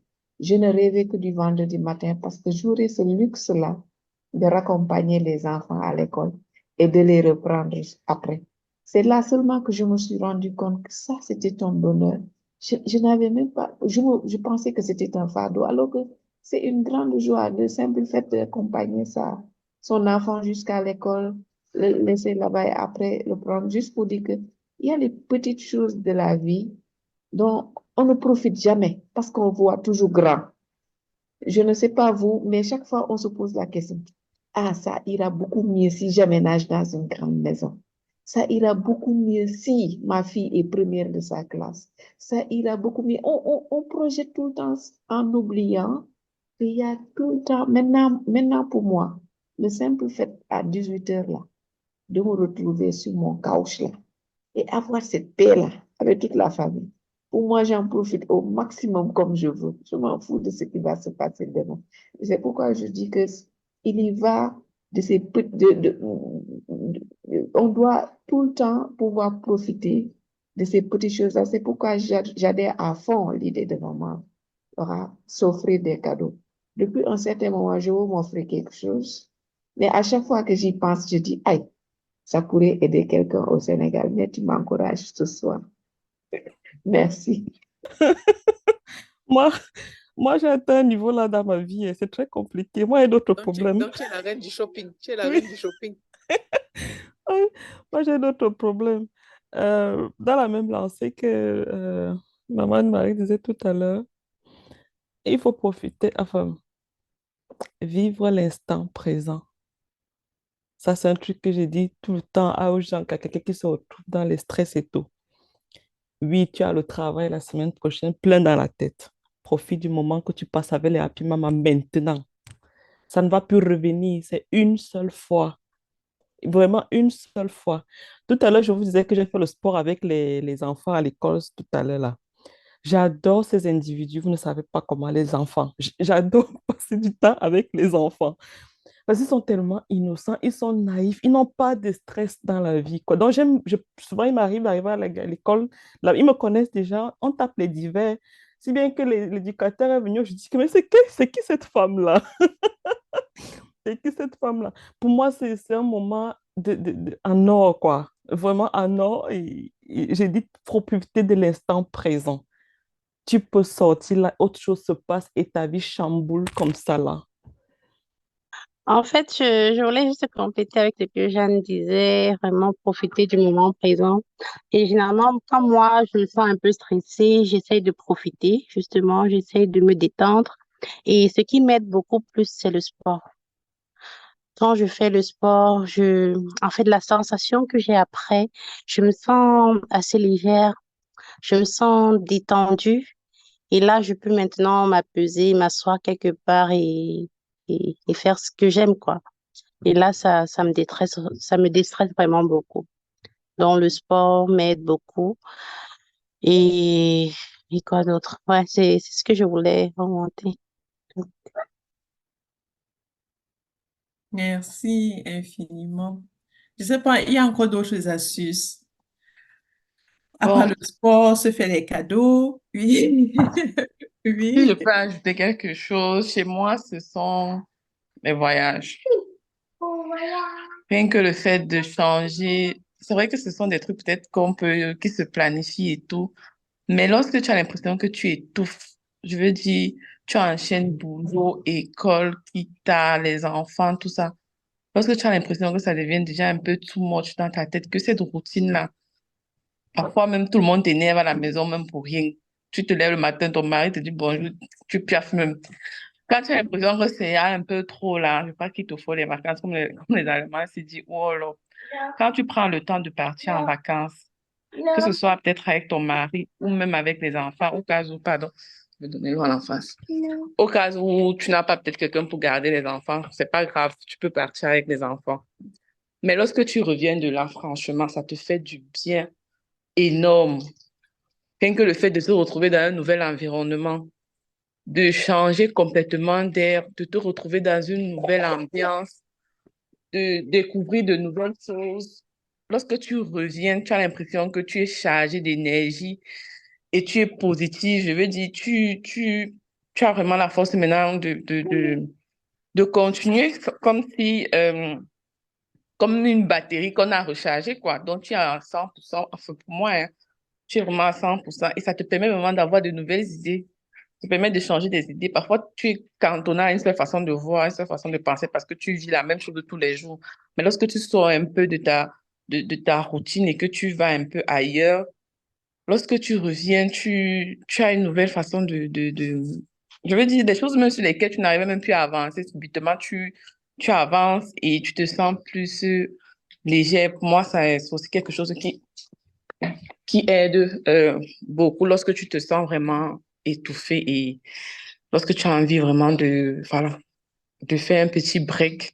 C'est important. De toutes les façons, c'est important que ce soit minimum une fois par an avec les enfants, la famille. Ça fait du bien, même pas seulement à toi, mais même aux enfants, même à ton mari. Ça vous fait du bien de sortir un peu de votre routine, là, franchement. Même pour eux, le mariage en lui-même, ça fait énormément du bien de sortir, ne serait-ce qu'une fois par an et de changer d'air. Après cela, lorsque vous revenez, c'est beaucoup mieux, en fait, pour eux continuer. Donc, voilà. Parce qu'en fait, la routine, ça ne finit pas, quoi. On revient toujours, on retrouve ce qu'on a laissé et on continue, quoi.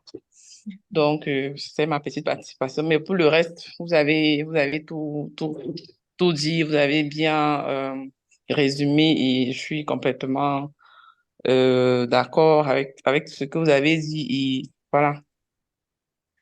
Et je trouve que c'est très, très important de reconnaître que on a cette situation. Parfois, on repousse, mais ça nous rattrape. Et lorsque ça te rattrape, il faut savoir faire soit un break, si possible, Ou alors, si tu as la chance d'avoir des amis avec qui en parler, parce que là aussi, c'est pas donné à tout le monde d'avoir des amis à qui te confier vraiment de façon honnête.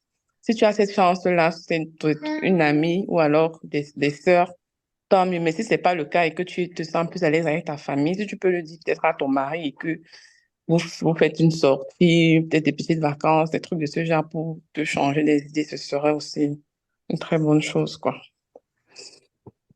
Donc, voilà ce que D'accord. j'avais à dire. Merci infiniment. Je sais pas. Jean, tu as encore levé le doigt, hein? Et maman ne veut pas parler. Moi, j'ai beaucoup les astuces. Et Vas-y, vas-y. vous allez maintenant me négocier avec moi pour que je dise mes astuces. Ah, ah.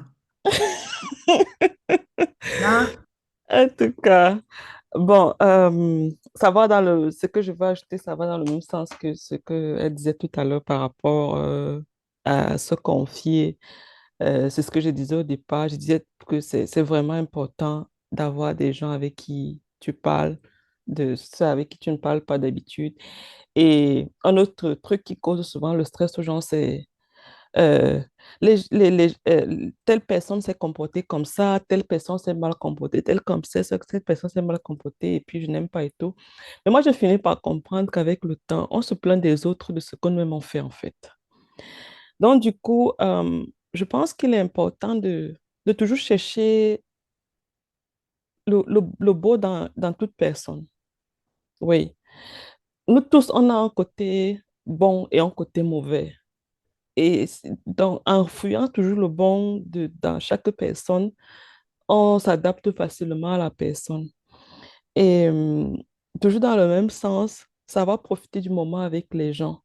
Je parlais de ça avec une des mamans ici, à qui je devais rendre un service. Elle me dit que ah, c'est le temps, c'est ton temps et tout. Vraiment, j'ai pas envie de prendre de ton temps pour que tu fasses ça pour moi. Et pour moi, c'est un temps de qualité. Le fait de passer ce temps avec toi, pour moi, c'est important. Arrêtons de calculer le temps. Depuis mm, qu'on a 24 heures, on fait quoi avec? Qu'est-ce qu'on réalise même avec? Si bien que te retrouver avec les gens, c'est un problème. Non, il faut que je finisse mon devoir. Ils appellent ça ici en allemand, quoi, les clausos, hein? Je ne peux pas être là à la réunion. Je ne peux pas être là parce que je dois finir mes clausures, mais ceci. Et et il y a un autre qui, j'avais un pilote comme ça, je côtoyais un groupe d'amis, il y avait l'autre qui n'était jamais là. Non, non, non, la mère, je suis vraiment occupée, je suis vraiment occupée. Je l'ai revu quelques années plus tard, je dis que, mais tu es occupée comme tu es occupée, tu peux toujours dire trouver comme moi là. Parce que quand tu dis que tu es occupée là, c'est que tu vas chercher l'argent. Et tu es tout pauvre comme moi. Profitons du temps, profitons des gens, profitons de tout ce qu'on vit dans la vie, voyons du beau en tout le monde. Arrêtons de juger, arrêtons de nous plaindre des gens. C'est... Ouais, bref. Trop d'émotions, ça me touche. merci, merci, maman. Merci. Mais le point que tu soulèves là, c'est un point très important parce que même à mon lieu de service, je travaille avec beaucoup de femmes. Vous savez que où il y a beaucoup de femmes, c'est toujours le oh, il n'a pas fait ceci, oh, il a fait cela et tout. Et moi, j'essaie toujours de dire aux gens que, mais tu sais quoi, le temps que tu prends à t'attarder sur ce que l'autre n'a pas fait, n'est-ce pas? Tu peux faire ça et puis on avance. Et je sais pas pourquoi est-ce que parce que parfois, tu as l'impression que les gens, je vais dire comment, tu détestes quelqu'un et tu essayes de chercher les gens qui vont t'aider à détester cette personne-là. Exact. Mais la vie est tellement courte. Pourquoi est-ce qu'on s'attache pourquoi est-ce qu'on n'arrive pas à faire avec ce qu'on a, tel que c'est? Une chose que je pense qui peut nous aider, une astuce qui est très importante, c'est accepter que l'autre soit différent. Accepter que Ouais. l'autre ne pense pas comme moi. Il n'est pas obligé de penser comme moi. Non, pour moi, c'est blanc, mais lui, il voit que c'est un peu jaune. C'est ça, c'est comme ça qu'il voit. Il faut que j'arrive à accepter. Et l'autre chose, c'est de lâcher prise. oui, telle chose ne s'est pas passée comme, oh non, je vais faire comment? Je vais 2 jours plus tard, oh, et puis là, 5 jours plus tard, 1 an plus tard, 10 ans plus tard, tu regrettes toujours la même chose qui s'est passée. Essayons de lâcher prise. Oui, ça s'est passé comme ça, et puis c'est bon. On parlait tout à l'heure, par exemple, des signes de la dépression et tout. Apprenons à en parler. Lorsque tu sens que tu vas bientôt péter les plombs, cherche quelqu'un, en parle avec quelqu'un. Même si vraiment tu n'as pas d'amis, ce que je ne pense pas, tu peux appeler une happy mama. Tu dis que bon, hier soir, on a causé là, il y a vraiment tel problème, je veux juste en parler. Juste en parler. C'est pas, elle n'est pas obligée de t'aider parce qu'il y en a qui disent que je vais Ouais. lui exposer mon problème, est-ce qu'il va m'aider? Il ne peut rien faire. Non, juste le fait d'en parler, ça te soulage d'une certaine manière. Et il n'est pas obligé de te donner une solution toute faite, n'est-ce pas? Il peut juste te partager son expérience ou bien alors elle peut te partager son expérience. On ne sait jamais. Apprendre à en parler lorsque ça ne va plus. Il faut pas toujours garder, non, je suis forte, je suis forte. Parce que, comme je dis ça et je dis encore, maman, quand, quand la dernière goutte là déborde jusqu'à tu commences à prendre les médicaments, tu as basculé, tu es de l'autre côté. La plupart de personnes qui commencent à prendre ces trucs-là sont obligées de prendre ça pendant longtemps. Pendant longtemps, les mamans, réveillons-nous.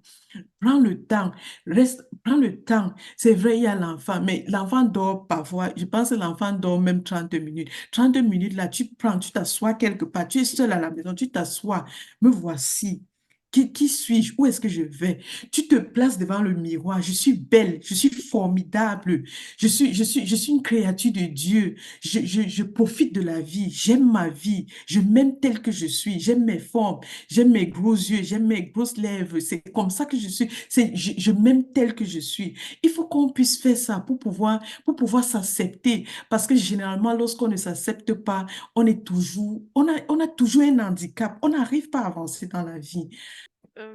En fait, je sais pas trop, je suis fatiguée. Je voulais juste dire au revoir rapidement. C'était vraiment un sujet très intéressant, en tout cas pour moi.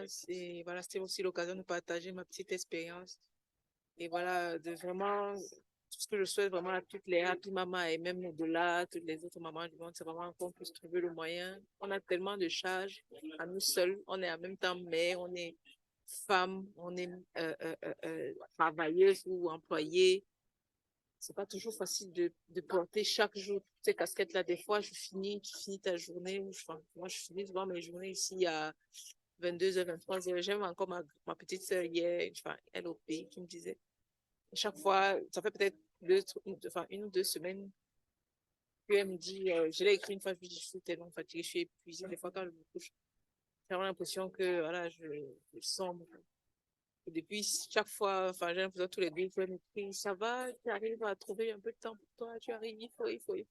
Et puis, en plus, elle m'écrivait, et puis elle avait une de mes petites sœurs qui me disait, oui, comment est-ce que tu vas? On a discuté, juste le fait d'aller, on a discuté à peine 20-30 minutes. Tellement on a rigolé que je me suis dit, waouh. Ça, c'est vraiment des temps de qualité, des moments de partage avec des gens. Et surtout, vraiment essayer de créer, le fait de créer des moments de discussion, de rigolade, comme Tata Jeanne a dit tantôt. Même le fait de discuter avec les enfants, de rigoler avec les enfants, qui sont comme vraiment des êtres innocents qui, des fois, ils te racontent des trucs, tu es en mode. Des fois, tu fais une tête de deuil, mais des fois, ils te parlent juste deux, trois mots, deux, trois phrases. Ça te fait tellement rigoler que ça te Ils fait sont trop mignons. Oh. je te promets. Donc, essayer vraiment de profiter de la vie, de profiter des petits instants qui se passent et qui sont agréables pour se profiter. Ça, c'est tout ce que je peux dire. Et moi aussi, je suis comme ça. Moi, ce que j'ai à dire par rapport à la santé mentale, le gros que moi j'ai vraiment retenu de la discussion d'aujourd'hui, c'est la dépression postpartum. C'est quelque chose, moi, dans ma tête, je me disais que j'étais tellement forte, que sur la terre, j'ai tellement vécu des choses parce que je suis infirmière de base et on connaît quand tu es, on va dire, noir, on te fait voir de toutes les couleurs ici. Et moi, j'en ai vraiment bavé pendant mes stages, ce qui fait que je me suis dit, j'ai un mental de malade, je ne vois pas ce qui va me dépasser. Ben, la maternité m'a fait comprendre que, en fait, j'avais pas de mental du tout. Le petit être là te torture. Non, non, non, non, je pleurais tous les jours. Il y avait pas un. Il y avait des moments où je me réveillais, je disais à mon mari, j'ai pas envie de me réveiller. Je ne vois pas la raison pour laquelle je me réveille parce que j'en ai Oh là marre. là. Oh là J'en là. ai, et c'est vraiment très important ce qu'on dit d'être entouré. Parce que quand tu es seul, tu as vraiment ces idées noires qui te passent dans la tête. Tu peux te lever comme ça, un jour tu te jettes, mais parce que en fait, tu n'es plus toi. Les choses sont tellement. Moi, je trouve vraiment que c'est vraiment ça qui m'a atteint au niveau mental, parce que je me sentais tellement forte. Tellement forte que, ben voilà, la maternité, comme je disais à Daniel, la maternité m'a humiliée. La maternité m'a humiliée, la maternité m'a fait comprendre que voilà, dans la vie, rien n'est acquis. Rien. Ce que tu as maintenant, tu dis merci. Ce qui va se passer demain, tu ne sais pas. Et voilà, autant m'y attendre demain et voir ce qui va se passer. Donc, c'est vraiment très important. Et aussi relativiser. Parce que les mamans me disaient, oui, mais tu vas voir, attends qu'elle aura 3 mois. Je dis, oui, mais en attendant, maintenant, je suis en train de mourir. Ça se trouve, quand elle aura 3 mois, je serai déjà morte. Et maintenant que c'est un peu passé, je me dis, waouh, c'est magnifique, quoi. Je me demandais comment est-ce que j'aurais même pu imaginer que j'avais pas envie de me lever. Parce que quand il dort, j'ai limite envie de le réveiller. Mais relève-toi, tu dors quoi? Il faut rester avec moi. C'est vraiment Exactement. relativiser et s'entourer de bonnes personnes.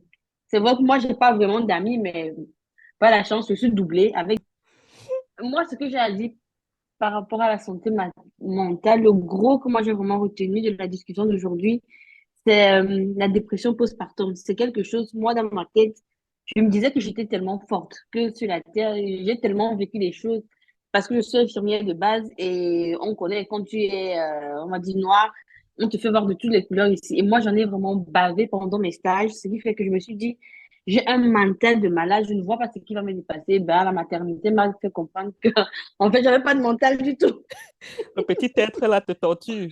Non, non, non, non, je pleurais tous les jours. Il y avait pas un, il y avait des moments où je me réveillais, je disais à mon mari, j'ai pas envie de me réveiller. Je ne vois pas la raison pour laquelle je me réveille parce que j'en ai Oh là marre. là.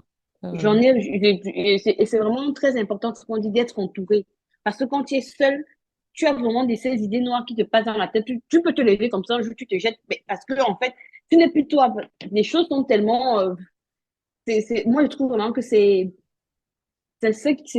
vraiment ça qui m'a atteint au niveau mental, parce que je me sentais tellement forte. Tellement forte que, ben voilà, la maternité, comme je disais à Daniel, la maternité m'a humiliée. La maternité m'a humiliée, la maternité m'a fait comprendre que voilà, dans la vie, rien n'est acquis. Ce Rien. que tu as maintenant, tu dis merci. Ce qui va se passer demain, tu ne sais pas. Et voilà, autant m'y attendre demain et voir ce qui va se passer. Donc, c'est vraiment très important. Et aussi relativiser. Parce que les mamans me disaient, oui, mais tu vas voir, attends qu'elle aura 3 mois. Je dis, oui, mais en attendant, maintenant, je suis en train de mourir. Ça se trouve, quand elle aura 3 mois, je serai déjà morte.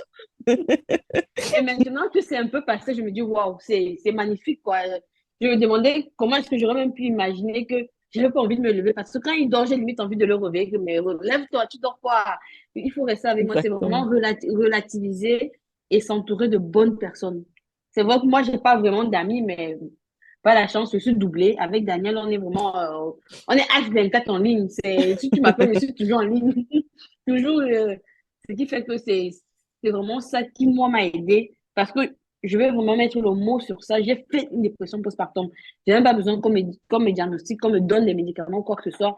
L'état dans lequel j'étais, ça, c'est sûr que c'était ça. J'appelais ma maman, elle disait que, mais toi, tu n'as plus de larmes, tu pleures tous les jours, finalement, tes larmes vont finir. Elle dit que ça finisse, parce que là, c'est vraiment s'entourer de bonnes personnes et relativiser. Se dire que voilà, maintenant c'est dur, demain ça sera meilleur. Ouais. C'est ça qui va faire vraiment eux aussi la prière. La prière, la prière, la prière. Parce que parfois quand on prie, on a ce qu'on veut, on se dit, ben voilà, j'ai ce que je veux. Ça veut dire que Dieu peut attendre, mais Dieu te fait toujours comprendre que malgré c'est moi qui t'ai donné ce que tu as. Donc, ce qui fait que si tu me mets de côté, ben, tout ce que tu as, ben, je reprends et tu finiras toujours par venir vers moi. Pour moi, c'est vraiment ça, la prière, relativiser et s'entourer de bonnes personnes. C'est ce que Mhm. j'ai à dire par rapport, moi, je dirais, mentalement à ma dépression postpartum. C'est moi qui me suis diagnostiquée. En tout cas, tu es infirmière, donc tu as le droit de te Je diagnostiquer, Oui, hein. oui, vais oui, je me donner suis du diagnostiquée. J'ai pas envie qu'on me médicament. diagnostique, qu'on me donne les médicaments. Non, non. Je préfère me diagnostiquer moi-même. Oh, mais c'est bien. Ça c'est en fait ce qui est beau dans Happy Mama. parfois, en écoutant le partage des autres personnes, des autres mamans, tu te rends compte que tu n'es pas seule dans ce Tu que n'es tu... pas seule. Ouais. Ou alors, quand une autre maman partage, tu te rends compte que, en effet, elle a des astuces qui peuvent m'aider. Et ça, c'est en fait la beauté de Happy Mama. Et pour cela, je remercie toutes les mamans qui ont partagé. Et je vais donner une dernière parole aux mamans qui aimeront encore peut-être dire quelque chose par rapport à la santé mentale. Mais alors, vraiment, 30 secondes. Ça peut aussi être un feedback, qu'est-ce que j'ai appris, que ça m'a apporté, pas forcément une intervention et tout. Je crois qu'il y a eu pas mal de choses qui ont été dites là. Avec elle, Elle a été fait le gâteau depuis. Je l'ai vu un temps tourner le gâteau. J'ai appris qu'il faut relativiser et être reconnaissant. Si tu es reconnaissant, tout va aller mieux dans ta vie. Il faut Voilà. apprendre à voir le verre à moitié plein que de le voir à moitié vide. Mhm. Ça, c'est ce que j'ai appris aujourd'hui. Relativiser, relativiser et beaucoup prier. Coup de cœur. D'accord, merci. Comment c'est? Uriel, ça va mieux? Moi, ça va toujours. C'est juste que physiquement, là, ça va toujours. Il y a un petit bouton au fond de ma tête là qui tique souvent comme ça que je sais que ça va. Mais après, c'est très passager. 30 secondes de folie, quoi. Mais sinon, je sais qu'il faut relativiser. Je sais qu'il faut profiter au maximum de chaque seconde. Je fais ça, je fais tout ça. Mais 30 secondes, comment ça vient là que... Pardon, stresse un peu. Et je stresse. Et c'est Mais même après, ça normal, c'est passe. normal. Tu vois, le fait de savoir que il faut un moment de stress. Moi, je pense que c'est aussi un truc qu'il faut qu'on donne comme astuce. Il faut savoir que dans la vie, ça ne sera pas toujours smooth. Ça ne sera pas toujours lisse. T'attendre à ça, qu'il y aura toujours des bosses. Et souvent, je me dis, s'il n'y a même pas les bosses, la vie sera même ennuyeuse. Donc, c'est important qu'on mette ça dans notre tête, quoi. Donc, que ça ne sera pas toujours parfait. Et qu'on soit juste prête à affronter la situation. Moi, je n'appelle même plus les problèmes, j'appelle le challenge. Voilà. Que Pour ce moi, sont des challenges. oui, on soit prête à affronter Ça veut le dire que challenge. tu as une bonne santé mentale, Maman Non, Jacques. honnêtement, ma santé mentale est propre, honnêtement. J'ai juste un souci avec cette histoire de chacun prend la distance là. Ça, c'est un truc et ça m'embête surtout parce que je sais que ça affecte beaucoup de personnes. Et le fait d'être toujours seul là, c'est un truc qui impacte beaucoup de personnes. Honnêtement, moi, j'ai pas de souci sur ce côté-là. C'est vrai qu'on ne peut plus faire trop le sport. C'est un truc aussi qui m'aidait beaucoup, mais sinon, moi, ça va. D'accord, les mamans. Merci infiniment.